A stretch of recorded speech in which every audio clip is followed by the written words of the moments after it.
Y'all probably didn't hear anything I said in that intro. All I said is we back, y'all. Let's get into it. All right. Good morning, good afternoon, or good evening. This is Pamela, and you are watching Pam Entertainment TV, where we review movies, television series, and incidents in pop culture to see how those incidents may or may not affect our daily lives. Y'all, I've been gone for a minute. Now we back with the jump off. How you doing, y'all? We are into our second season. I think I'm going to keep it to like 10 episodes, and that's another season. But we are in our second season. We have had up to 10 episodes of stunts, shows, and clear shenanigans going on here. Shout out to all the people in the news and the newsmakers that help makes this particular weekly show what it do. And like I said, if I if anything pops off in the middle of the week or something like that, I may do a show, but usually this show is going to be reserved now. There's going to be a couple of changes. One of the changes is instead of the show premiering on Saturdays, it is now going to premiere on Sundays. Okay, so it's going to be Sundays, 5 or 6 o'clock, depending on the upload schedule. So I always will tell you 5 o'clock, but please note that 6 o'clock, between the 5 o'clock and 6 o'clock window, and that has a lot to do with my uploading schedule. Today it's pre-recorded, as you can see, but when I do it live, it'll be 5 o'clock or 6 o'clock, depending on how I can get maneuver stuff in there. Because you all know, I do this for I do it for fun. I do it for the clicks and views. I do it just to be able to get my opinions and things and stuff out there. So, but life always lives. Okay. All right, let's get into it. Now, I only have 3 subjects today, so we will not be here that long. Most of these things are my opinions. But I am going to be reporting on some things that are going on, and just kind of keep it in, and try to keep it as light as it can be without being disrespectful. So let's get into our first topic of today. Hit that like button. Also subscribe. And once you subscribe, you'll be open to a plethora of videos that I have done on movie reviews, television series reviews, and pop culture chats, and my stunt shows and shenanigans. I have a whole playlist of stunt shows and shenanigans. Go check that out. Um, but let's get into it. So first, while I was away, uh, there was an assassination attempt against Trump while he was at a rally. What? This past weekend. I don't want to get into the particulars because I know that you all have gotten into a whole lot of those particulars about what happened. And, just a brief moment of silence for the man that lost his life for protecting his family. And as I record this, there was another person that was shot, and I am unsure if that person has lost their life or are they still fighting for their lives. So we will definitely give them a moment of silence.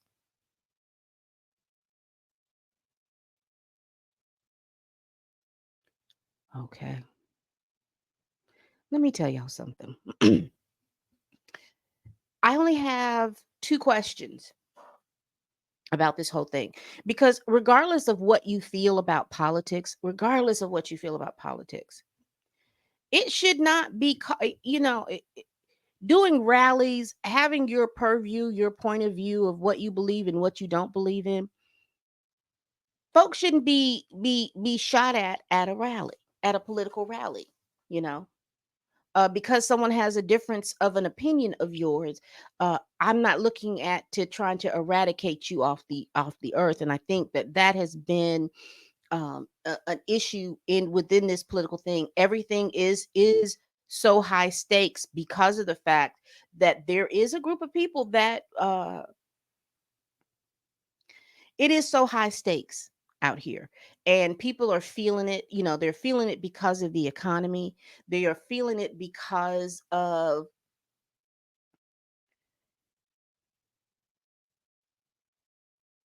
the way the job market is changing. you know a lot of people their skill sets are not matching what the job is requiring. All of these little different things, there's a whole lot of stuff. So you have people that are heightened. You have people who believe, because some people make gains and strides, that they are losing things and people are taking over things that inherently don't belong to them. But that's a whole nother story. But that still doesn't mean that someone should be losing their lives at a political rally. That's insanity at its finest to me. But I have two questions. My first question is Trump's Secret Service detail. Are y'all working or are y'all partying? What's really going on? Because I know everyone's like, "Oh, well, they eliminated the target. They did all this stuff." Are y'all partying or are y'all working?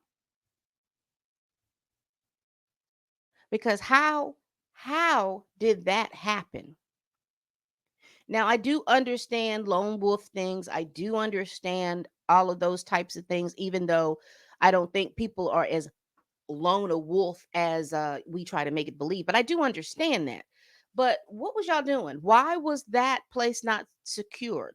Why was the communication between the Secret Service, the state police, the local police? Why was that not? Where was the liaisons and the coordination and the effort? It should not have taken 30 minutes for somebody to know to relay to the next person that there's somebody going up on top of this platform. I mean, this building. You've got all these people out here telling you there's somebody going up top of this platform.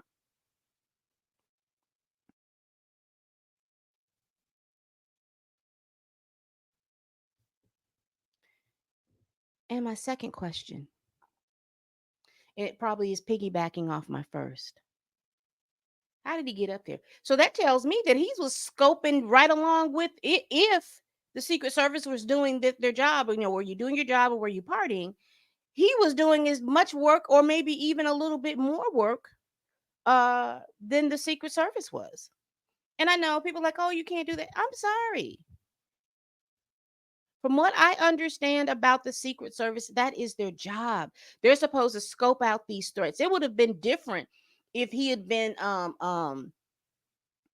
2,000, 5,000 feet in a hotel up atop of a thing, and he no one saw him bring anything in, and then he pokes a hole in the window, and then he shoots this gun that can shoot 1,500 feet. That's one thing. Some things you can't predict, but you do predict it because you scope stuff out. This tells me that this young man was able to bring this gun in 500 feet of this rally, bring this gun in, set it up, go up on the roof, set it up, and make at least one, two, three shots.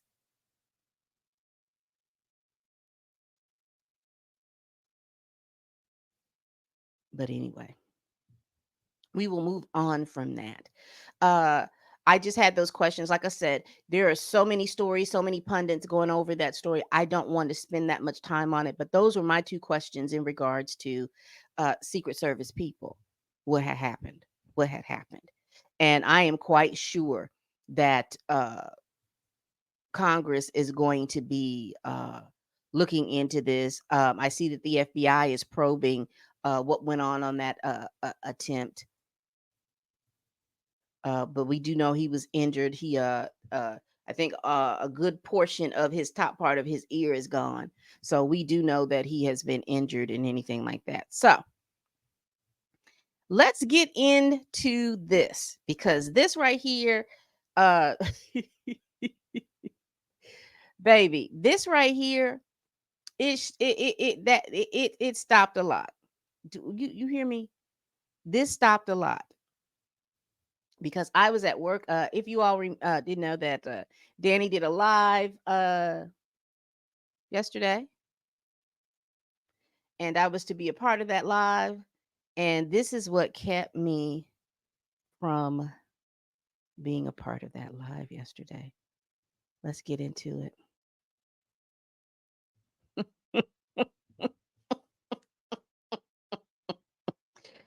Baby, this global Microsoft outage took a lot of folk out. Uh let's just go over this real quickly and then I'll tell you my experience behind this joker. All right, let's get down. So what we know about the global massive Microsoft outage.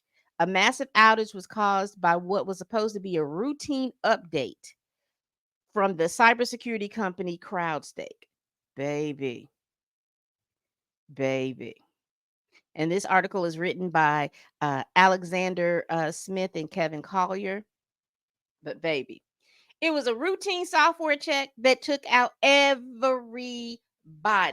It took out airlines. It took out banks. It took out uh, uh, uh, online services. Like if you uh, were doing payments and things like that, it took it out. If you were using some affiliate of this Microsoft to run payroll, to run how you clock in and how you clock out, if you used it to do any of those things, baby, it was affected.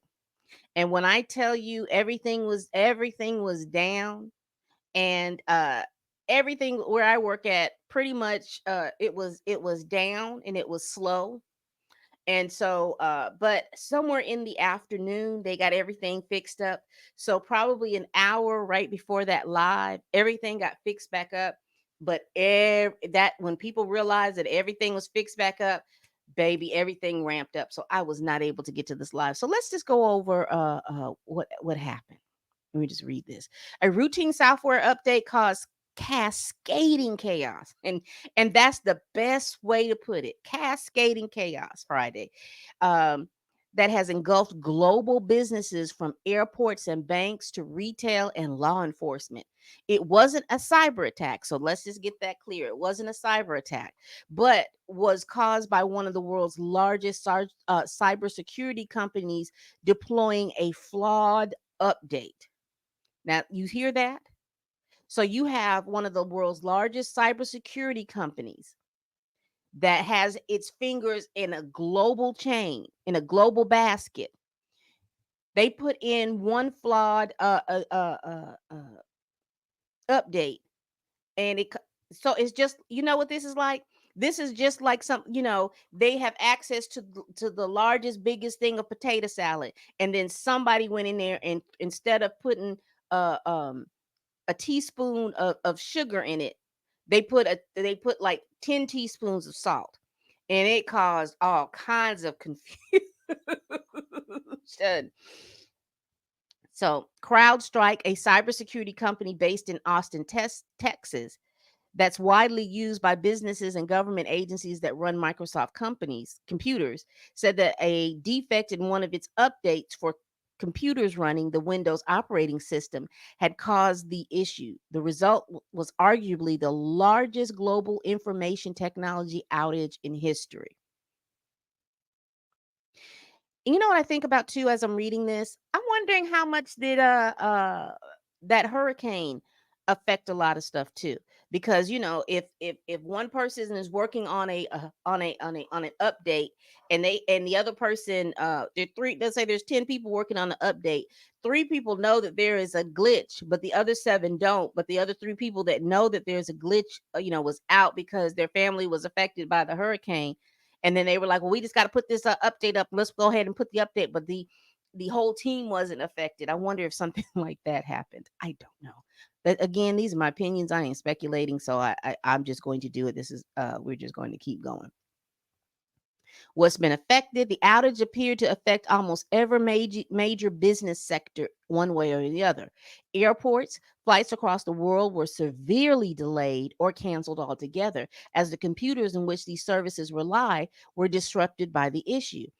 Three of the largest airlines in the United States, American Airlines, Delta Airlines, and United Airlines, all issued ground stops, citing communication problems. Baby, they said Spirit wasn't affected.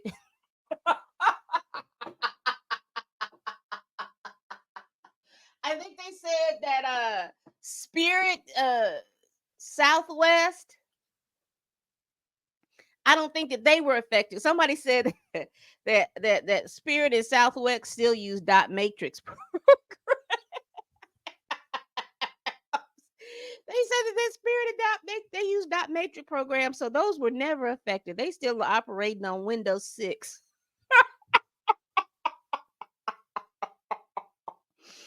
They were up in the air and they were flying. They had no issues or concerns or anything like that. That was just a joke. But I do, but all jokes aside, I do believe that Spirit was still running. Everybody else was halted. They said that globally, people were in airlines. They missed their flights. And now the airlines are scrambling to get people on flights to get them where they have to go. Because, people miss connection flights or the connection flights weren't connecting. And it was a whole lot of stuff. So you had a lot, you globally, you had a lot of people stranded. You had banks again talking about getting in and out of account, being online, checking your account. Those things were affected. If you're someone who works with companies and you work remotely and you trying to clock in and clock out or do anything like that, those types of things were affected.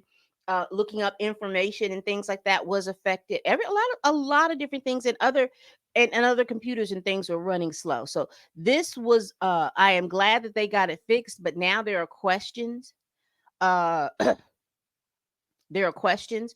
Why put all do this update? They don't do rolling updates like, this hour we're gonna update this particular source to make sure that everything, so if something happened, it would only have been that particular segment. Instead of globally worldwide, it would have been maybe like a thousand businesses affected instead of tens of thousands of business affected, and you can be able to fix those thousands quickly and know that that update was bad. But to have this whole thing, because what had happened if what they were using, and when you're talking especially with air flight, what do you think would have happened if it would have affected we're not gonna talk that way, but it could have been really, really it could have been much scarier. I'm glad to hear. I did not read nor hear that um the air traffic controlling situation uh was affected, but like boarding passes and things like that, you had again, here it says here the issues affected banks, Australia, New Zealand, logging into their accounts. McDonald's in Japan had to close down because the cash register malfunction, because in a certain amount of countries you don't have people taking your order. You take your order on a kiosk and then you go pick it up. The only staff that they have are the people that are actually fixing the food. Uh, so you had all of these types of things. Now let's see what caused it. Let's look. Oh, I love a good diagram. Come on, people. Let me get it right. I want to see if we can make this bigger. Come on. Can y'all see that? Let's go. Let's go. So, what caused it? Cybersecurity programs like CrowdStrikes frequently and automatically update themselves to account for new tactics that malicious hackers have discovered. And there was always a slight risk that any software update will be incompatible with other programs. CrowdStrike updates should have been routine, but an error in its code conflicted with Windows and proved catastrophic. How a bad CrowdStrike update caused a global outrage. So, let's go here. So these are the enterprise and the computers. Here's the traffic. They go here and then they update. Normally, CrowdStrike monitors computer traffic for threats and sends out software updates. So every time that a hacker comes out with a new program to hack your stuff, CrowdStrike looks at it, they study it, and then they put an update so that that particular strike won't happen. Uh, this time, the update, which adds to CrowdStrike's rolling list of cyber threats, contains some faulty code. So, if you are a coder, let us know what types of faulty code would have happened if you tell it to go left and it was supposed to go right. That's the type of faulty code. Because I'm not a coder, so I'm unaware. The software is so deeply integrated with the operating systems that when the new update was installed, it caused computers running Windows to freeze. If the machine is powered on a special recovery mode, it would skip the bad file, allowing the function for it to function properly. Let's see what else they got on here. The company's CEO, George Kurtz, said Friday morning on the Today Show that while some customers would see their computers fixed automatically, others will require manual work to fix. The system was sent an update, and that update had a software bug in it, and it caused an issue with the Microsoft operating system, Kurt says. Our systems are always looking for the latest attacks from these adversaries that are out here. So, like I said, where I worked at, and we're going to stop sharing. Where I worked at, it there was brief chaos in the morning, but by the afternoon, everything was good, everything was Gucci. So, I wanted to mention that because this going into my last story, y'all please hit that like button. Also share this video if you care. Let me open this up. Let me go here.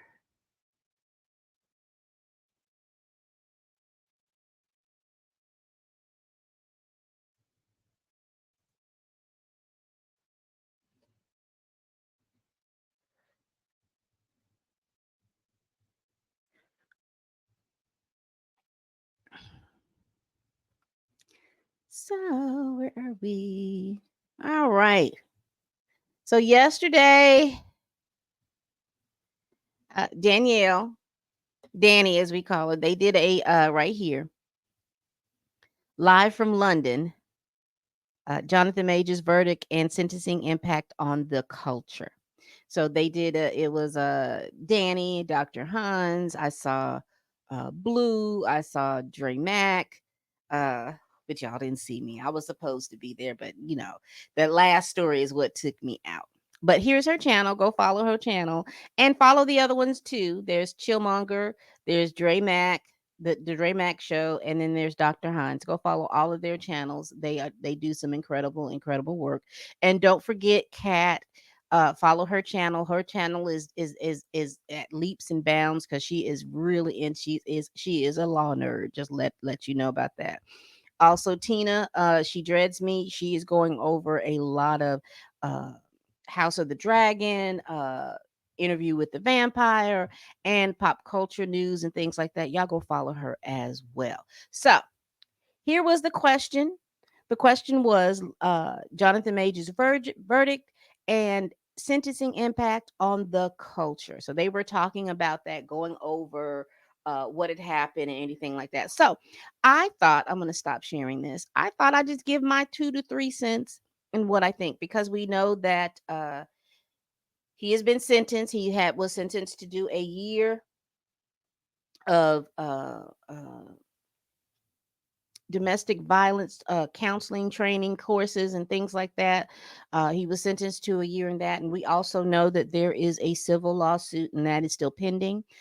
What we learned from that YouTube show was that, well, what I learned from Kat's channel was that Priya Chaudhry is not going to be the attorney working on the civil suit.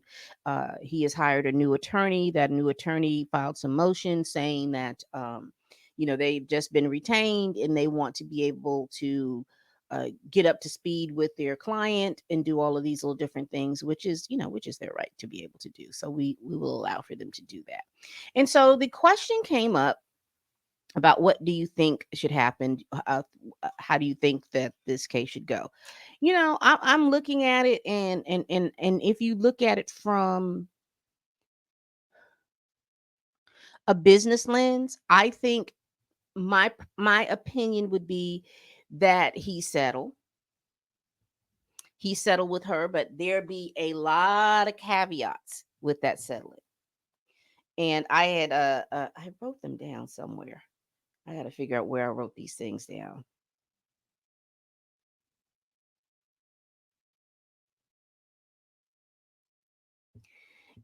Yeah.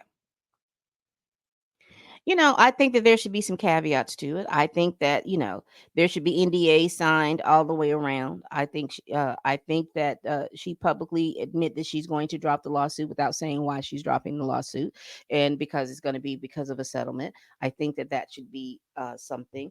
Um, and I think that there should be a lifetime restraining order on both parties, that they should no longer communicate, they should no longer have any type of interaction communicating, and that will be even between people that they know, that there shouldn't be no mention of anything. They should literally divorce themselves out of each other's lives, and that means divorcing themselves out of each other's lives to the point that even if they have mutual things, they're gonna have to let those people go, unless unless they're family members or something like that. But I think that though that would be my thing in regards to the settlement. Will this open the door for other people? Probably so. I mean, y'all, these people are celebrities.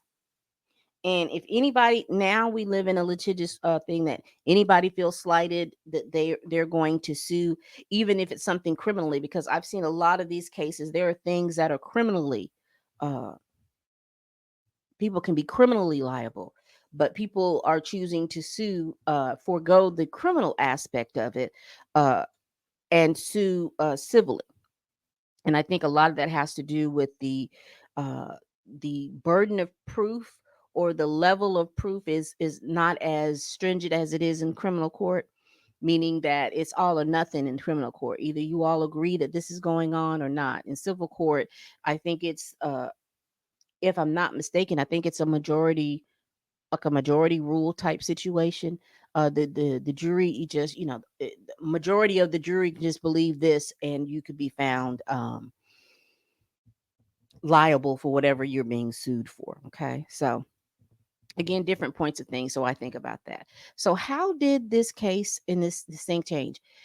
One of the things it did, it brought for me, it highlighted how the media reports things, and the power of the media reporting things, and reporting things from a narrative point of view instead of a factual point of view. And what do I mean by that?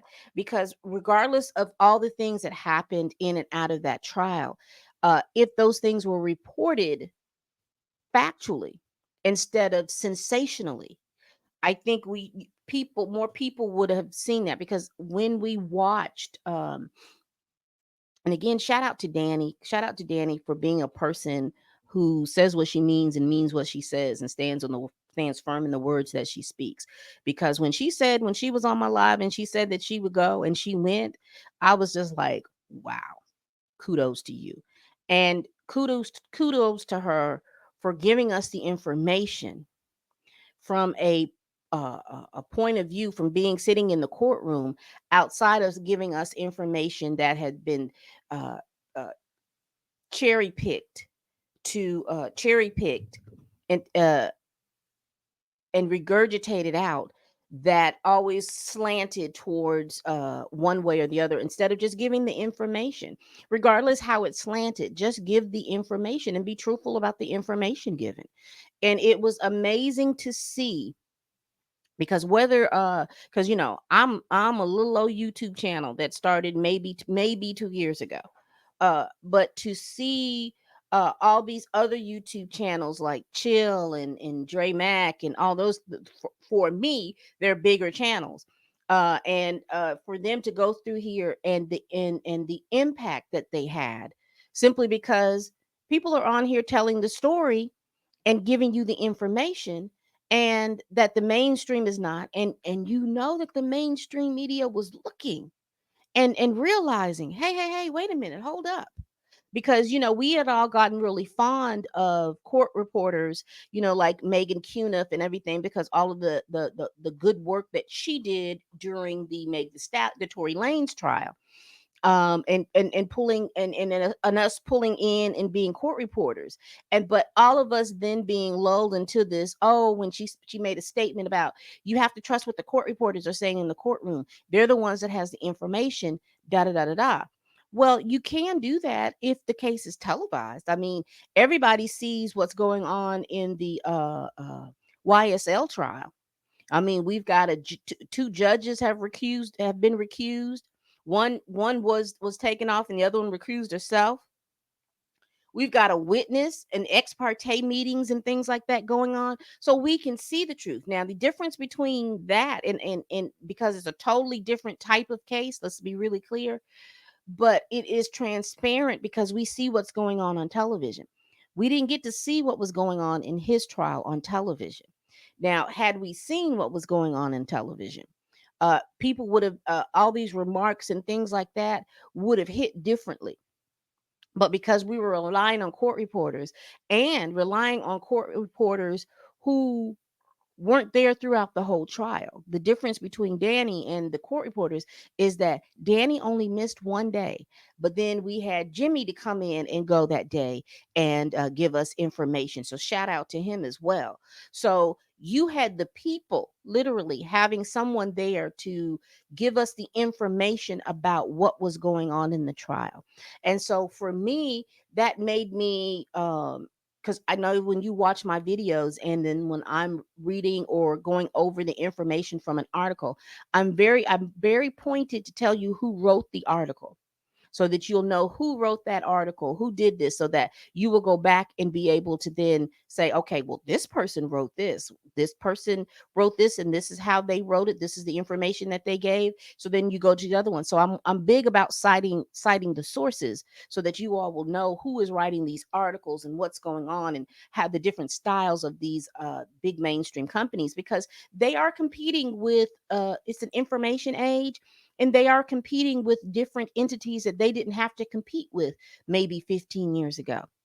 15 years ago, everyone got their source of information from the news broadcast, 24 hours news channels and stuff like that. Everybody got their news and they trusted the news that they got. Well, you saw probably 3 to 5 years later, as it went on, that these news places decided that they were no longer newsrooms, they were entertainment news. They were news entertainment. So, in other words, what you will hear would also be spliced with opinion. So to me, they were like cable access TV, because basically what YouTube is and internet, it's basically what cable access TV was 30, 40 years ago, where there was a channel where people can go to this channel and they can put their they can go and do like we're doing here on YouTube, talk about things like on podcasts. Podcasts were really big that time, or they used to call them nighttime shows, where people would come in and sit on a mic for an hour or 30 minutes. They had like an hour or 30-minute slot. They would talk about their opinion. You had people who had talents. They would do their talents for 10 to 15 minutes. Cable access TV. Okay. Movies would play, real, movies that didn't make the mainstream or anything like that. They would play on cable access television. So YouTube and Twitch and Twitter and all those things are coming out of are the children and the grandchildren of cable access television. So that was one of the things that stood out to me. The other thing that the media thing that stood out, and I'm gonna circle back to the media, but I wanted to get this out before it slips my mind. The other thing, how I got involved with this case, is that and when it first came out and when I heard it, I was just like, oh Lord, there they go out here just doing way too much, because the way it was presented is that was hands, feet, toes, and knees being swung in the back of a cab, and uh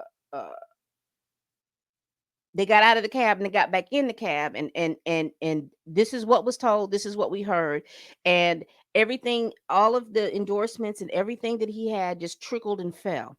And I thought, wow, that is the fastest I've seen anything, anybody lose anything, because we just heard the news. We did hear that he was arrested, but we didn't hear nothing else, nothing else but that, and everybody jumped ship. From the people that he was around jumped ship.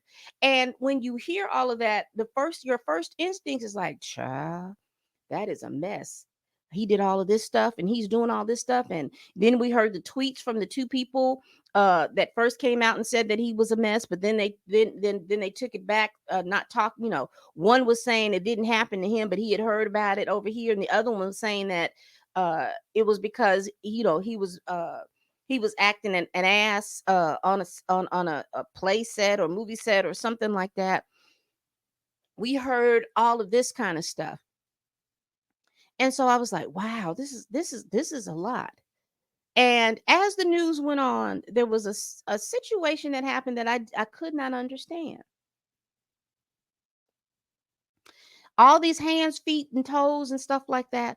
I was thinking that the police was called while all of this was going on, and that was my initial thought. Wow, you out here in the middle of the street fighting and doing all this other stuff, and they call the police on you, and you get arrested and all that other stuff. But that's not how it happened. When I heard that, oh well, he came home from being out from at a hotel because he and her separated. He comes back. He comes back to see that she appears to have tried to prune herself from the timeline, and he called the police. And I'm like, how do we get from a call about pruning yourself to the timeline to then being arrested for that? Now that's what sparked my initial thing. Like that doesn't make much sense. But when you would read, you only heard like a couple of people talking about it that way. I know that TMZ had written a story that way, but then when you looked at other publications, they just kept saying, the S word, the strangulation word, and they kept using that over and over again, and that's what was heightening up everybody's like, why would you put your hands around somebody? Why are you doing all of this in public? And then we come to find out after months and months and months that that didn't even happen the way that uh the mainstream media had put it out there. That is something that the police had fabricated in their investigation of what was going on. That they basically was once we saw the video, I'll get to that. They were insinuating that. So we got all of these things. We got all of these charges. We've got all of these things. My show, Stunt Shows and Shenanigans, comes from a saying that I said every time I turn around with this Jonathan Major case, it'd be stunts, it'd be shows, and it'd be shenanigans going on every time. But circling back to mainstream media, you started to see that there were articles. I remember the Rolling Stone article. They did the really in-depth reporting, and they had talked to 40 something people, and the only people that was on that was willing to, well, the only person that they mentioned that was willing to stake their name on anything was people that came from that were provided from Jonathan's camp. But everybody else was, you talked to 40 people, and 40 people were telling you things that no one was willing to stand firm on camera about. And then to stand firm on it, then you started hearing these allegations and things that happened in London, yet there was no police reports in London. It was just that, oh, there was an incident that happened in London. Well, how do you figure that out? Where did that come from? Well, that was coming from the prosecution, because there was no police reports reported about anything, from what my understanding was, and y'all let me know. I've still yet to have seen a police report, because from what we understood, the police was that they weren't going to say anything until they had finished any investigation. And I don't think, or I don't see where any investigation was completed or continued at that point. But one of the things I think, once he went to trial, and once the information was coming out from the trial and how the information was told, people didn't believe it. I remember when Danny told us about that tape where he was running away, because see, that was information that we did not have. Now, prior to the the court hearing, we got little pieces of information about her being at the club partying and everything like this. We got information about her standing on the side of the road talking to people, and she clearly at this point did not appear to be in, she was not injured at that point. There were no cuts behind her ear. Her fingers were working effectively. Every From what Danny was saying coming out of the courtroom, she tried to blame it on an adrenaline, but adrenaline doesn't stop a cut. A cut's going to be there. Adrenaline doesn't stop bleeding. Adrenaline doesn't stop the discoloration of of when you get a bruise or anything like that. Adrenaline doesn't stop the discoloration or anything. Adrenaline doesn't arrest any system that far in your body, and plus adrenaline doesn't last that long. If you were on an adrenaline high for longer than 5 or 6 minutes, you may fall off the timeline. You may fall off the timeline, because that's a lot of hormone surges going through your body at one point. So we see that, and people are starting to question what was going on. And so then we get a clearer picture of what's going on. She said that they were that now from what we understood that what was going on is that he got a text from someone that was codenamed Cleopatra. She sees the text and she says that she wanted to see who that person was. He refused to give her the phone. She took it upon herself to snatch the phone. She says that while they were in the car that he pushed her up against the window. He pulled her arm and twisted it behind her back to get back at her phone. Now, that's her story. And in that process he hurt her ear and he hurt her finger. We get the testimony from the driver who was there was saying that he wasn't doing anything. She was doing everything. So all the hitting, the screaming, the pushing, everything like that, she was the one doing it. So then we see them from what the driver says that Jonathan told him to stop the car. They stop the car. He tries to get out. As he's trying to get out, she's pulling and grabbing and doing everything she can because she wants to get to the phone. So as he's pulling out, she's trying to push back. So he picks her up and he puts her back in the car. Now that is where the reckless assault came from, because he picked her up and he put her back in the car. Now, according to the way it was read, that contact was considered to be unlawful. He picked her up and he put her back in the car. She slides back out the car. He takes her. They go across the street, and as soon as he goes across the street where he can move, he runs from her. He doesn't run one, he doesn't run twice. He runs about 3 to 5 blocks away from her to the point that he loses her because she's keeping up with him. She's in heels and in look like leather pants, and she is keeping up with him. They are running down the street. So, and then she comes in contact with these three people. Now, as Danny is explaining this on the several lives that she did at that point, she's explaining that. I'm like, that don't make any sense. What you mean they're running? She's like, you had to see it. He is literally running away. He is running away from this person.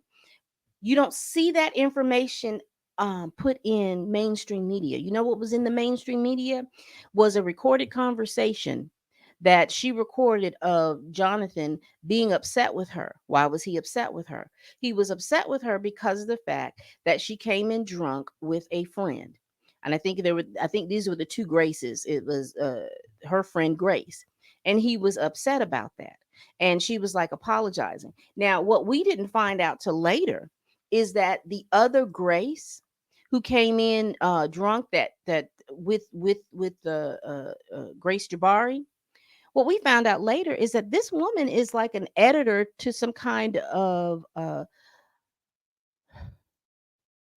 college gossip type magazine, and y'all let me know if I'm misquoting that. So you're talking about someone who is in the press. Now remember, when he was there, he was working on a Marvel movie, and you know how secretive Marvel is about things and scripts and things like that. So can you imagine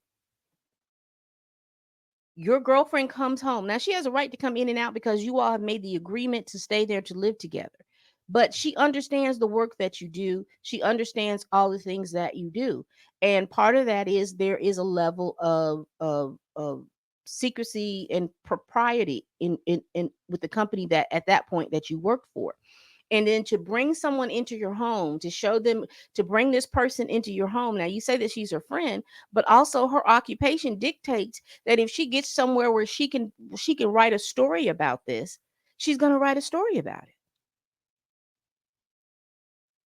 And you didn't have the wherewithal to understand that. So we get a recording of this conversation, and I would say that this conversation probably was heated uh, uh, uh, for a period of time to where she recorded it to put it in her back pocket for whatever. Because when you listen to what he said, it wasn't it would be jarring, but it wouldn't be unreasonable. Why wouldn't it be unreasonable for you to want someone to be in your corner like these women?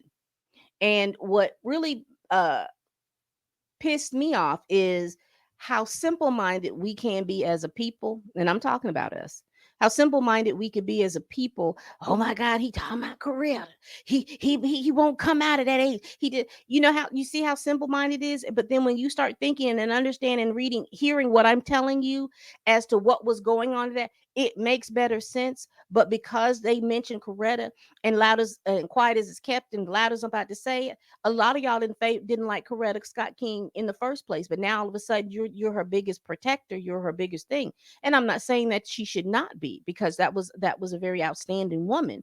But I'm just saying, while she was here and doing the things that she was doing, and particularly when she started talking about some things that as a people we should be changing up and doing, y'all called her she was rooted in the past and all this other stuff. Y'all, and I'm old enough to remember all of this. So let me just continue. So the mainstream media was really typed up on this Coretta Scott King and all this other stuff. Now, I can put out there that factually there was some text messages that were put out, even though that they were out of context at the time. There were some text messages put out there that were not favorable for Mr. Majors. It just wasn't, and that's just being factual. Those text messages were not favorable. However, all of that stuff that happened back in London with the fussing and the cussing and all that other stuff in the tapes had nothing to do with that day of the incident. And so the prosecution was allowed to bring that in. But however, that kind of clouded everything for everybody, because everybody started stopped forgetting about, you got somebody who was trying to get away from somebody. The driver said that he was trying to get away. Even that move of him picking her up and putting her back into the car, even though it was later labeled and found to be guilty, those were all moves and processes that were done for him to be getting away from her. And he kept going. He ran from her. He left from her. She always followed behind him to the point where she could not follow behind him anymore.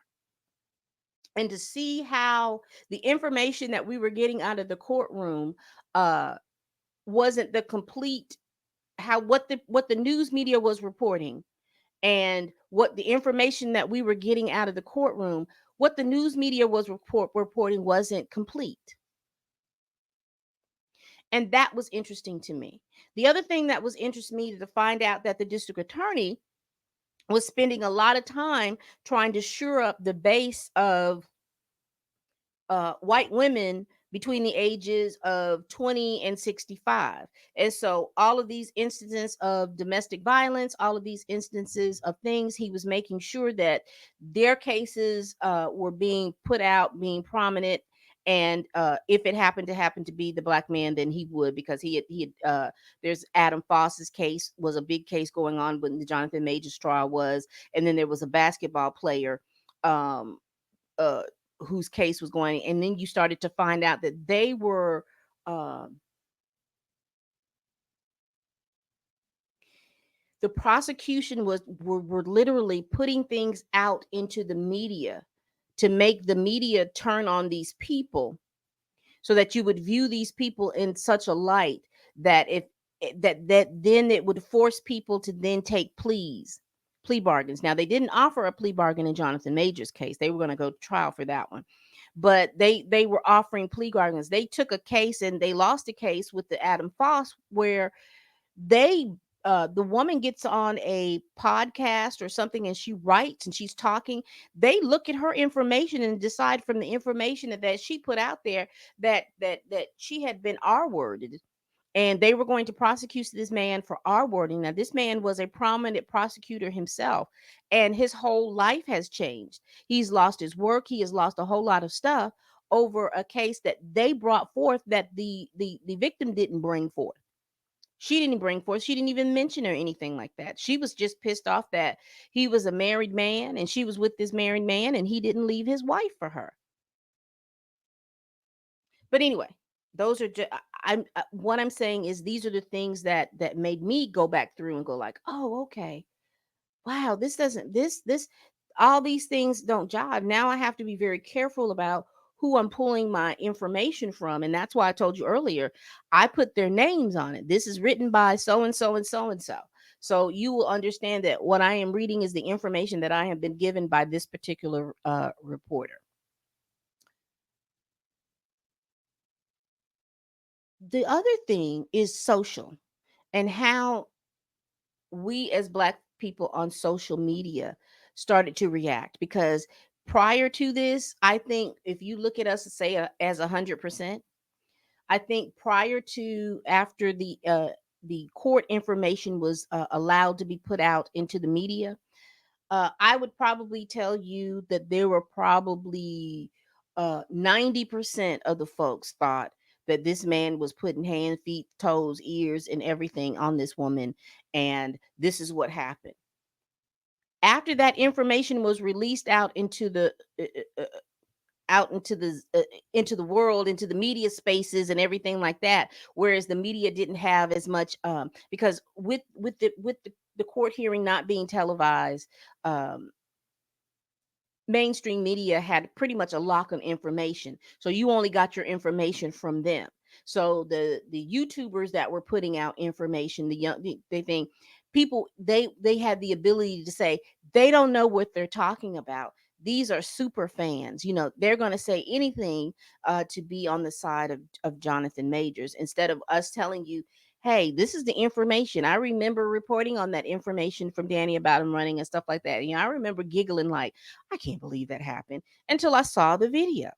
I had already believed that there was something untoward, but to see the video and to see all of this stuff and to hear all this stuff, and then Kat, bless her heart, crowdfunded and got the transcripts, because for some reason New York, the train, they have an exorbitantly high price for just getting to the truth, the transcripts, where uh, a transcript will be maybe like 10 to 15 cent a page, but this is a digital world.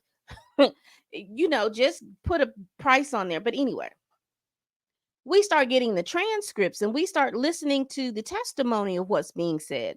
And it's just like, wait a minute. Huh? You get the testimony. What she says every time is in contradictory to what they claim had happened. Everything she said was pretty much in contradictory of it. They harped on what happened. They harped on an incident, an argument that they had in London. They harped on that. They harped on some situation. They harped on a situation that happened in London, in Los Angeles, I believe, and also something that happened in New York. Now, anytime those incidents were brought up, a lot of it had to have a bad look on her, and particularly a bad look on the level of alcohol consumption that she had. So. All of that to say, just to kind of round this up, is that when people got the information, the way they felt about him being a abuser change. They were like, oh, okay, we can kind of see, we, some people are like, well, he shouldn't have picked her up or put her in the thing.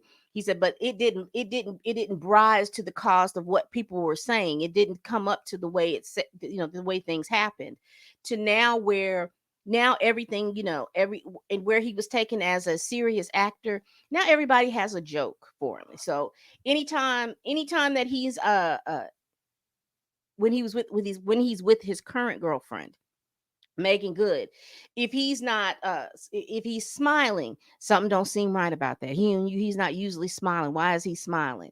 Then when he doesn't smile, or you think, see, look at it, see, he's jealous of her attention because she's going on these press tours, and he's jealous of the attention that she's getting. He's jealous. Look at him, he won't even stay there and watch her get thing. He's just jealous. He just needs to calm down. He just needs to do this and smile more. Now, remember when he was smiling, you wanted him to stop smiling. Something wasn't right. He stopped smiling. Now something's wrong. You want him to get back to smiling. Then we get this little incident that happened last week, between with Michael Ealy picking up Megan, giving her a hug and picking her feet up off the ground, and he's standing there. See, he should have just. He should. If I was him, I would have popped him. What are you talking about? Because you said earlier that the reason why he's in this thing because he can't control his temper,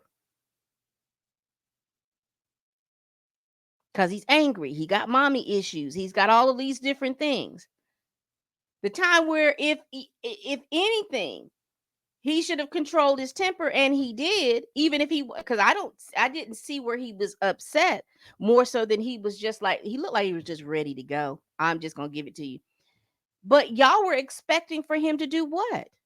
What were you expecting to see him do? Now you asked for him to have emotional intelligence. He shows you some emotional intelligence because everything does not need to be played out in public. So even if he was feeling some kind of way, the emotionally intelligent thing to do was to address it in private. But what were y'all looking for? And so that's that thing about us that I do question a lot. And it's not all, because see, I have to say that because some people get really caught up in their feelings. They get to spewing a lot of vitriol, and if you don't say some, not all, then they get to fussing like you have just literally cut them or something. So a lot of us like to do the little jokes and things and stuff like that, and we're just really not that serious. And for me, that can work in some things, because there are some things where you just really do need a laugh. But this man is trying to get his career back, and I think that if you do support him getting his career back. But like I said, and I know that it sounds like I'm rambling, and probably I am, but I just wanted to say that I felt like whether you feel that he is a good actor, whether you feel that he is personable, whether you feel all those different things, this whole court case that happened, it should not have happened. It should not have gone to court. And then the thing of it is too, that he had to go through this to prove that he wasn't the person who they said she was. We didn't get to see a lot of information. See, we didn't get to see all those text messages that happened before the brief amount of text messages that Priya Chaudhry, his attorney, put out there. See, we didn't get to see all the stuff that was talked about, because again, anything that happened that caused us to look untoward to her, those things were suppressed. We didn't get to see the fact or talk about the fact in the trial that she was also arrested for the same incident, and those text messages and things like that were prominent in it. He had pictures and things like that completed to show that it was his face and everything like that. So those things were not for nothing. Again, um, I don't want you to think me, Pamela, that I'm okay with domestic violence or anything like that. No, I think that have never been okay with that, and people ought to pay their dues for that.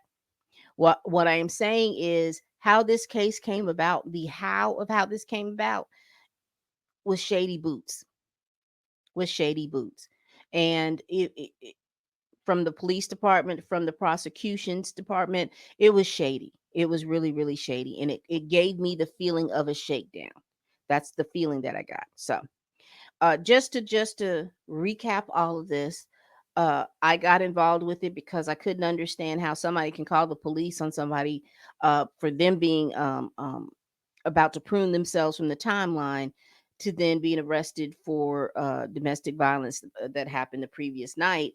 However, when we get the testimony, the the the driver is saying that she's the one that's doing everything. He's not doing anything. He's trying to get away from her, to go from that to where we are today. So that's the one thing. The second thing is, it opened my eyes to, when I read a news story, when I read anything from social media, I'm very apt to make sure that if I put it on my platform, that I'm telling you who is writing this information, and also to take it in the lens of news media outlets today are involved in getting the clicks, and they're involved in getting the views. They're not really involved in trying to get you the factual information as news reporters used to do a long time ago. I remember Blue made a statement on one of the lives, and he said that, you remember that being a news reporter was a blue collar job, and that people would get out here and they were hungry to make sure that you got the information, and it was almost like a stick it to the man type of situation. And I'm paraphrasing him, but now news media is owned by the elite, and so they are out here pushing narratives than actual factual truths. So that also was something that made me, as far as with the culture and everything like that, that was something that now I pay much attention to.